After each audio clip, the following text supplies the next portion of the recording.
Naitwa John Joseph, mratibu wa APM kanisa la Waadventista Sabato chuo kikuu.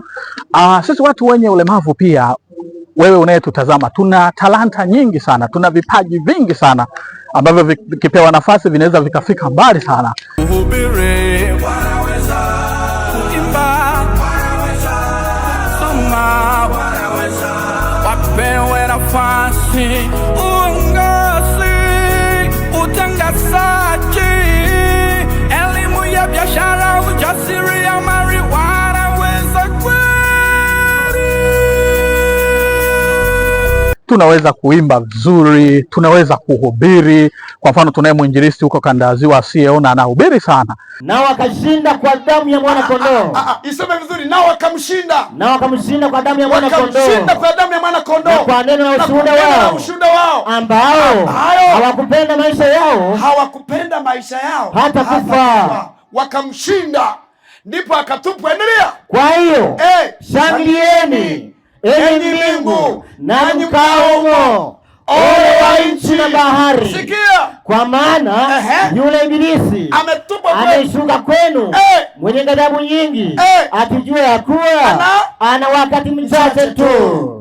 Na mimi naweza kuimba, naweza kufanya MC. Kwanza mimi sioni Tanzania, lakini ninamshukuru Mwenyezi Mungu amenipa kipaji kikubwa sana cha utangazaji, kitu ambacho kinahitajika kwa Tanzania ni kumchukua JJ Sauti ya Mibaraka, huyu kijana asiyeona, na kuaminiwa na kupewa maiki. Mimi kaka, brother, Mungu ni mwema sana, amenipa kipaji cha kuimba, amenipa kipaji cha kutangaza, amenipa kipaji cha kuhubiri. Vyote hivi of course huwa navifurahia, lakini nikikaa kwenye mic huwa nafurahi zaidi, maana huwa na moderate kwenye chuo kikuu. Mimi nakusikia. Mimi ni Mwadventista Msabato. Huwa na moderate pale chuo kikuu cha Dar es Salaam kwenye YouTube channel. Kwa hiyo pale huwa nafanya moderation. Kwa hiyo kinachotakiwa wewe unayetutazama ni kuona tu uwezo wetu na kutupatia fursa ili na sisi tuweze kuonyesha kwa jamii, na kupitia kuonyesha talanta zetu ndio itasaidia hata watu wengine kuona watu wenye ulemavu hakika wana potential nyingi katika jamii.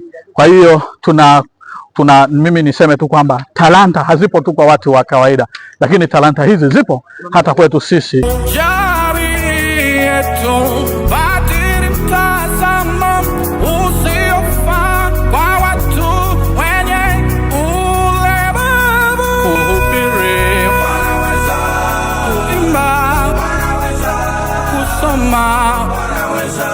Wapewe nafasi, uongozi, utangazaji, kutumia teknolojia, wanaweza kweli.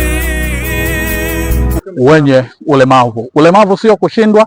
Disability is not inability. Ulemavu sio kushindwa, wapewe nafasi, tutaona vipawa vingi na vipaji vingi alivyowapa Muumba wetu. Tuaminiwe, tupewe nafasi, tunaweza kufanya mambo makubwa sana, dunia ikamuinua Mungu.